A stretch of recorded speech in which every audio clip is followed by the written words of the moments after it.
तो नमस्कार दोस्तों, स्वागत है आपका फिर से हमारे YouTube channel top educational knowledge video में। दोस्तों आज हम लोग एक नए सब्जेक्ट बायोलॉजी का शुरुआत करेंगे। क्या दोस्तों, नया सब्जेक्ट बायोलॉजी यानी जीव विज्ञान का शुरुआत करेंगे। ठीक है दोस्तों, आज से बायोलॉजी का भी वीडियो भौतिक विज्ञान के साथ अपलोड कर दिया जाएगा। तो चलिए दोस्तों, हम लोग देखते हैं अब बायोलॉजी यानी जीव विज्ञान के अंतर्गत किन किन वस्तुओं का अध्ययन करना पड़ता है दोस्तों। ठीक, तो चलिए हम लोग शुरू करते हैं। तो देखिए, सबसे पहले बायोलॉजी जीव विज्ञान इसके पहले जनक का नाम देख लेते हैं। तो बताइए आप लोग, जीव विज्ञान के जनक किसको कहते हैं? आपको पता है अगर दोस्तों तो कमेंट बॉक्स में ज़रूर जवाब दें। तो जैसा कि आपको पता है कि जीव विज्ञान के जनक किससे कहा जाता है दोस्तों? तो अरस्तु को। किसको? अरस्तु को। जीव विज्ञान के जनक कौन है? अरस्तु। ठीक, तो अब देखिए, ये जो बायोलॉजी है इसको दो भागों में बांटा जाता है। कितने भागों में? दो भागों में। जो पहला हो गया उसको जूलॉजी और दूसरा को क्या बोलते हैं? बॉटनी। क्या दोस्तों? बॉटनी। जूलॉजी और बॉटनी। जूलॉजी को हिंदी में जंतु विज्ञान तथा बॉटनी को हिंदी में क्या बोलते हैं दोस्तों? वनस्पति विज्ञान। तो जंतु विज्ञान के अंतर्गत जीव जंतु यानी हम लोग भी आ जाएंगे, और जो वनस्पति विज्ञान है इसके अंतर्गत क्या? पादपों यानी पेड़ पौधों का अध्ययन किया जाएगा। ठीक, तो चलिए हम लोग सबसे पहले इनके भी जनक के बारे में जान लेते हैं कि इनके जनक कौन है। तो जैसा कि दोस्तों, जंतु विज्ञान यानी जूलॉजी के जनक जो हैं वो किनको माना जाता है दोस्तों? तो अभी है अरस्तु जी। क्या? अरस्तु। जीव विज्ञान के भी जनक अरस्तु और जंतु विज्ञान के जनक कौन दोस्तों? अरस्तु।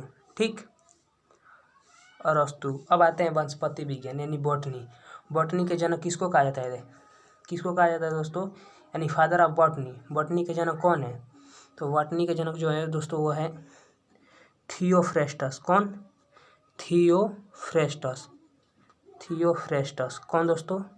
थियोफ्रेस्टस।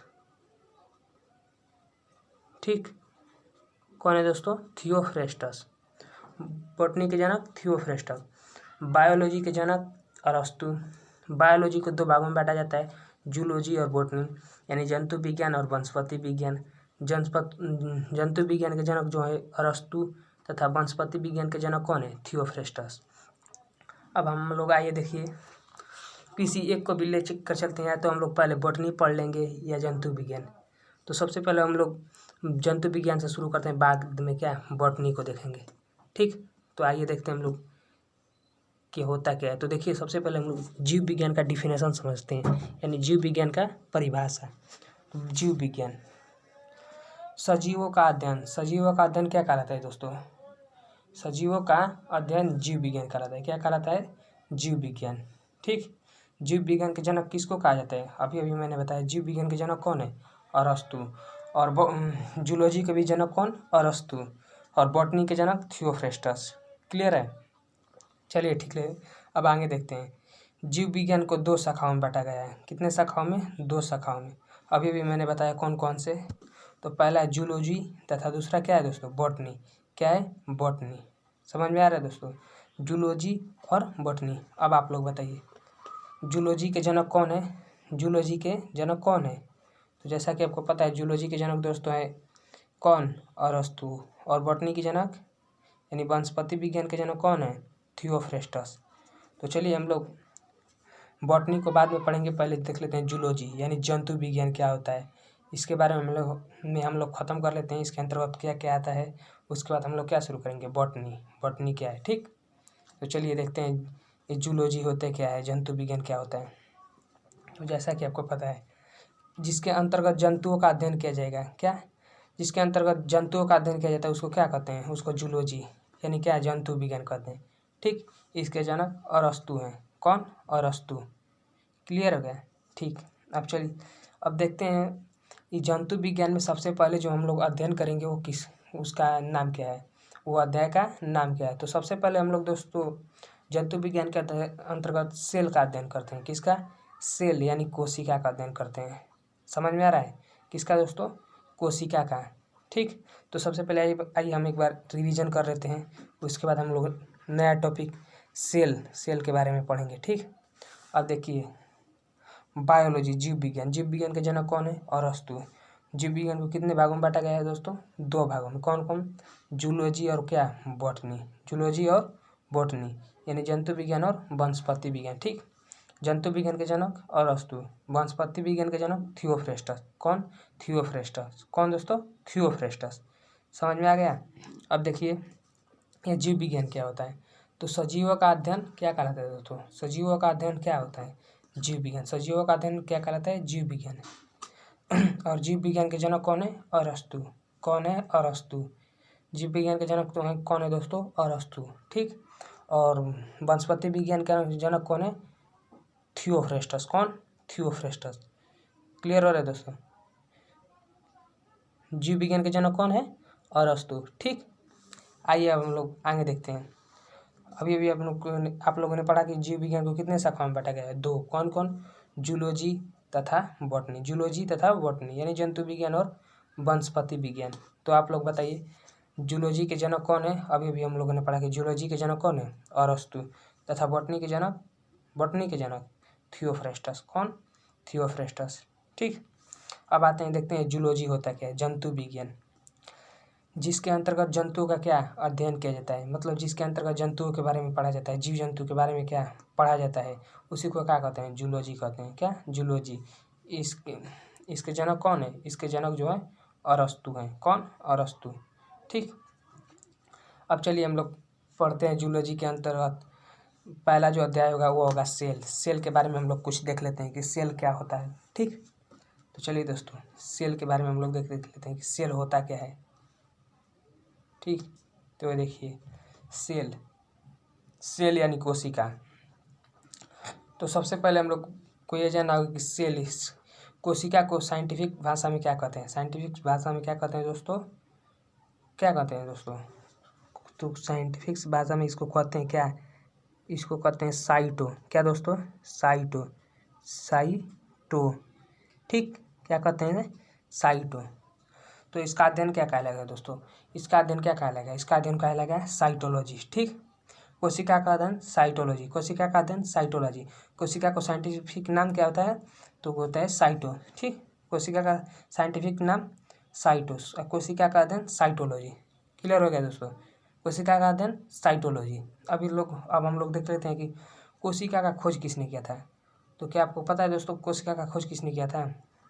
तो जैसा कि देख लीजिए दोस्तों, कोशिका का खोज किसने किया था? तो कोशिका का खोज जो किया था दोस्तों उनका नाम है रॉबर्ट हुक। क्या? Robert Hooke. उन्होंने कितने ईस्वी में कोशिका का खोज किया था?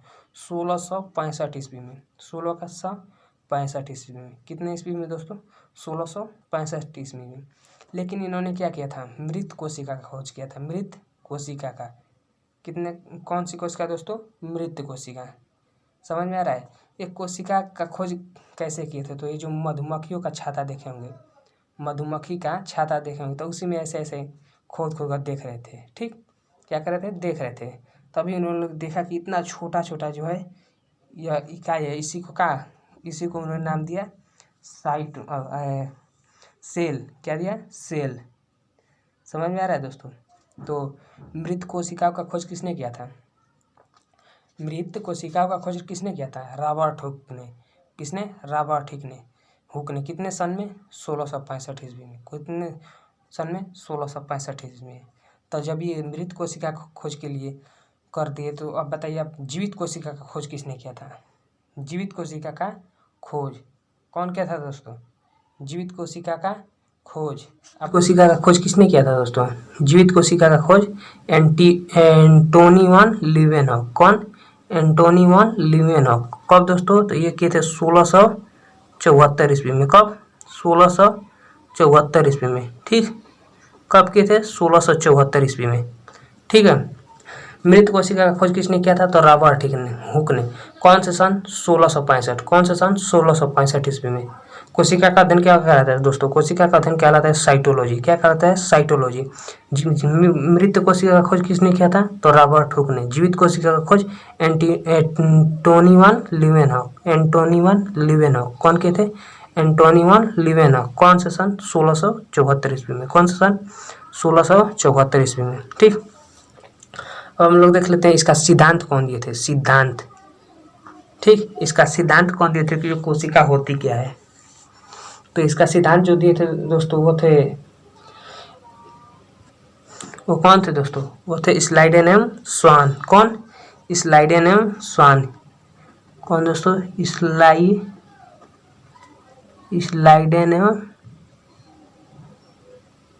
स्लाइडेन एवं स्वान, ये दोनों वैज्ञानिक थे दोस्तों। कौन थे? वैज्ञानिक थे, स्लाइडेन एवं स्वान।